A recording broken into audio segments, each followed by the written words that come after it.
Roar! Ew.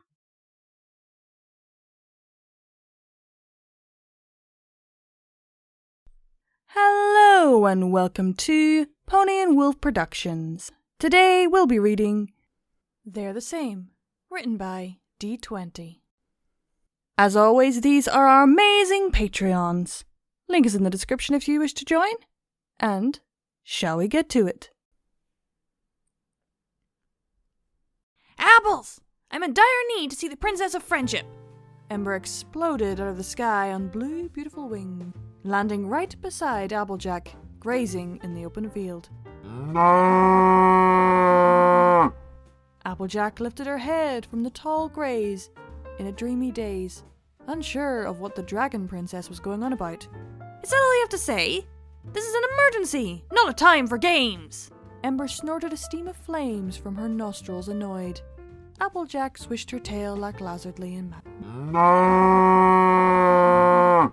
she spoke, without a care in the world, turning her spotted, rounded body and walking off in the distance to lie down.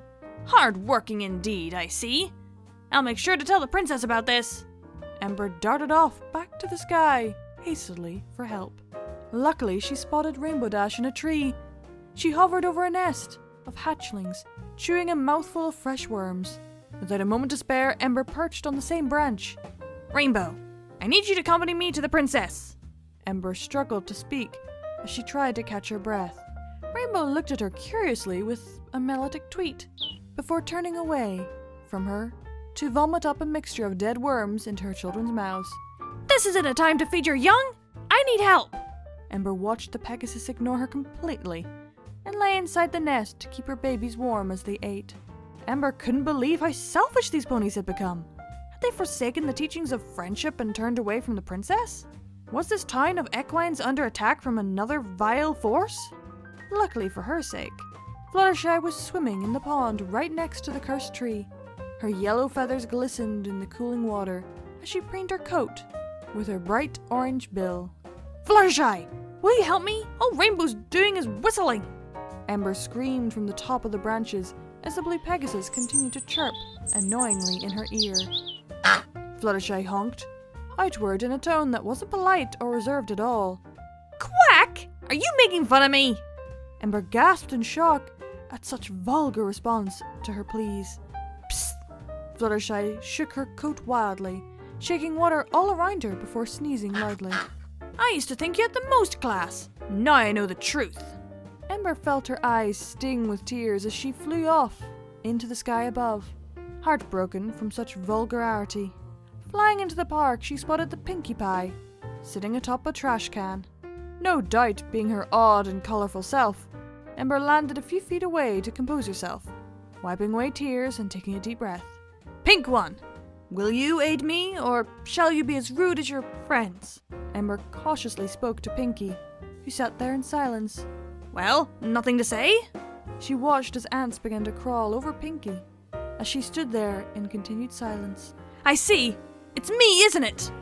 Ember screamed as Pinkie, who decided to rudely fall over onto the ground and get carried away by hundreds of ants. Why is no pony answering me? Ember screamed as she exhaled a stream of flames over the trash bin and shot into the sky. A tiny filly walking with her mother down the park trails looked upward curiously. Mummy, that big lizard was talking to Cotton Candy. She watched as the gecko flied away in awe. Don't mind her, she's odd. The mother sighed, shaking her head confused. With a mighty thud, the Dragoness landed in the middle of the town in a clear panic. Had these ponies been cursed by evil magic, or simply lost their minds? Eyes darting across to a nearby bakery, just in time to see a pony eating Derpy, the mare's teeth digging into her bran-covered side sickeningly. Oh my Dragon Lord, you've become cannibals! Ember screamed at the mare, who slowly swallowed her breakfast muffin, confused.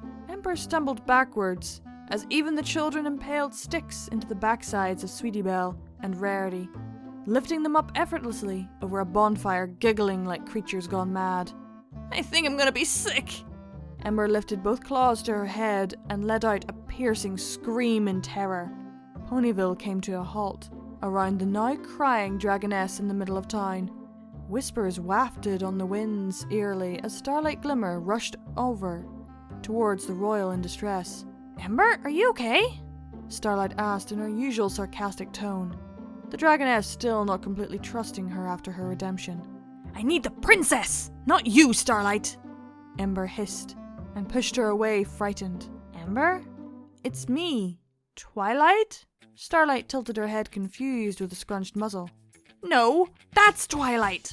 She pointed a claw towards the coffee shop as the princess and her arch-enemy Trixie shared a drink, giggling, which honestly did vex her.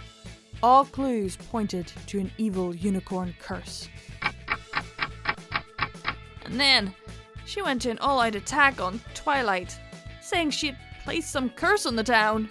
Spike exploded into laughter as he rolled onto his side, Smolder giggling with both claws covering her snout. It was a nice day to hang out in the Dragonlands, especially on a vacation, as the volcanic vents were in full swing this time of year. Ember, perched above on a rocky hill, overheard the two teens laughing as she swooped closer, knowing that story wasn't correct at all. Children had a real tendency to exaggerate, especially on such rumors. "I'll have you know, I didn't wander the countryside that confused," Ember huffed, as both claws landed on her hips. "Don't feel so bad, Ember. It's funny, and kinda cute," Smolder teased her elder playfully with her tongue stuck out. What's the difference between these two images?" Spike chuckled and lifted two photos, one of Twilight and the other of Starlight. "They're the same picture." I don't know why, but this one took a little longer to record, for some silly reason. And yes, I can imagine Ember being a bit confused. Maybe not this confused, but a bit confused. Then again, there aren't many vegetation or animals in the Dragonlands, so that also wouldn't surprise me if she did confuse a few people. Just a little. Especially if she hadn't seen them in a while. Maybe slight exaggeration on Spike's part. That was They're the Same, written by D20. Hope you all enjoyed, and keep watching that moon, everyone. Bye!